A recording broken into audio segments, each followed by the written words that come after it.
যে কেউ মুসলিম ও ক্যাথলিক পরিবারে বড় হয়েছে এবং নিজের ধর্মীয় পরিচয় নিয়ে বিভ্রান্ত, তাকে আপনি কি পরামর্শ দেবেন? তাহলে আপনার বাবা মুসলিম ছিলেন হ্যাঁ। আর আপনার মা খ্রিস্টান ছিলেন। হ্যাঁ, ক্যাথলিক। ক্যাথলিক। আমি আপনাকে বলবো আপনি ইসলাম আর খ্রিস্টান ধর্ম দুটো ধর্মের মধ্যে তুলনামূলকভাবে পড়াশোনা করেন। যখন আপনি দুটো ধর্ম ভালোভাবে জানবেন তখনই দেখবেন কোনটা সত্য, কোনটা বেশি যৌক্তিক, তারপর সেই ধর্মটি গ্রহণ করেন যেটা আপনার কাছে বেশি সঠিক মনে হবে। ঠিক আছে। সেই প্রশ্নগুলো করেন যে আপনাকে সাদা বলতে উৎসাহিত করবে। আমি মনে করি যদি আমি কোনো এক ধর্মে নিশ্চিত হই তাহলে আমি ব্যর্থ হব।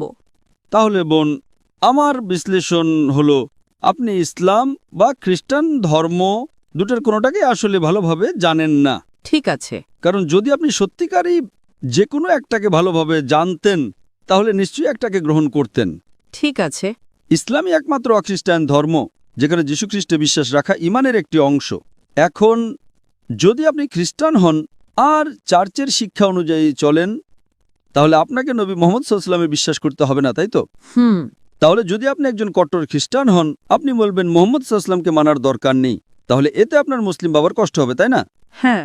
আর যদি আপনি একজন অনুশীলনকারী মুসলিম হন তাহলে আপনার মাকে কষ্ট দিতে হবে না, কারণ ইসলামও যীশুখ্রিস্টে বিশ্বাস করে। কোনো মুসলমান নয় যদি সে যীশুখ্রিস্ট আলাইহিস সালামকে বিশ্বাস না করে। আসলে মুসলমানরা কোরআনে যীশুখ্রিস্ট আলাইহিস সালামকে খ্রিস্টানদের বাইবেলের তুলনায়ও বেশি সম্মান দেয়। আপনার মা কি যীশুখ্রিস্ট আলাইহিস সালামের নাম নেওয়ার পরে বলেন আলাইহিস সালাম? না। আমি বলি ঠিক না? ঠিক। এবং আপনার বাবাও হয়তো বলতেন, তাই না? হ্যাঁ। তাহলে বলুন কে যীশুখ্রিস্ট আলাইহিস সালামকে বেশি সম্মান করে? ইসলাম। ঠিক বলেছেন।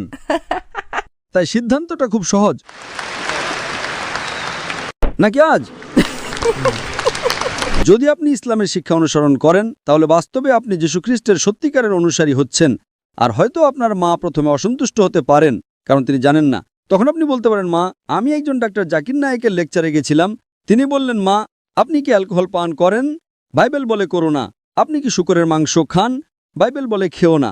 In the book of Deuteronomy, chapter number 22, verse number 5, যে নারী যেন পুরুষের পোশাক না পরে, পুরুষে যেন নারীর পোশাক না পরে। it's mentioned in the 1 Timothy, chapter number 2, verse number 9. নারীদের উচিত শালীন পোশাকে সংযতভাবে নিজেদের সাজানো, সোনা গয়না বা বিলাসী পোশাকে নয়। আপনি কি মাদার মেরির ছবি দেখেছেন? হ্যাঁ। তার মাথা ঢাকা ছিল কিনা? হ্যাঁ। তো মাদার মেরি কি মুসলিমদের মতো নাকি আপনার মা মুসলিমদের মতো? মেরি। আপনি জানেন কোরআনে মারিয়াম নামে একটি সম্পূর্ণ অধ্যায় আছে এবং কোরআন মরিয়ামকে উল্লেখ করে। It's mentioned for Imran, chapter 3, verse number 42. وَإِذْ قَالَ الْمَلَائِكَةُ يَا مَرْيَمُ إِنَّ اللَّهَ اصْطَفَاكِ وَطَهَّرَكِ وَاصْطَفَاكِ نِسَاءَ الْعَالَمِينَ। কোরআন মা মেরিকে সকল জাতির নারীদের ওপরে বলে অভিহিত করে। তো কে মা মেরিকে বেশি সম্মান করছে, বাইবেল নাকি কোরআন? কোরআন। তো আপনি কাকে অনুসরণ করবেন, বাইবেল নাকি কোরআন? কোরআন। তো আপনি কেন কোরআন অনুসরণ করছেন না? জি। আপনার বাবা মায়ের কাছে যান এবং বলুন যে ঠিক আছে, আমি সেটা অনুসরণ করব যা সাধারণ, যা ভিন্ন সেটা আমরা কালকে আলোচনা করব, ঠিক? হ্যাঁ হ্যাঁ। তাহলে কি আপনি শাহাদা বলতে চান? না না না, কারণ আমার একটা অতিরিক্ত প্রশ্ন আছে। তাহলে আমি বলবো একজন সত্যিকারের মুসলিম একজন খ্রিস্টানের চেয়ে অনেক বেশি খ্রিস্টান, কারণ বাইবেলে বলা হয়েছে In the book of Proverbs, chapter number 20, verse number 1. যে অ্যালকোহল একজন উপহাস করে। In the book of Ephesians, chapter 15, verse number 8. বলা হয়েছে মদ পান করো না।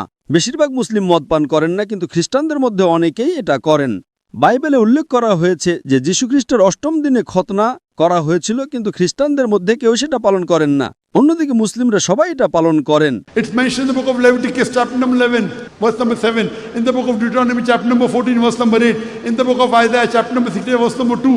যে শূকরের মাংস খেও না, কিন্তু বেশিরভাগ খ্রিস্টানই শূকরের মাংস খান আর মুসলিমরা তা একেবারেই খান না। তাহলে বলুন যীশুখ্রিস্টের শিক্ষা কে বেশি অনুসরণ করছে, মুসলিমরা না খ্রিস্টানরা?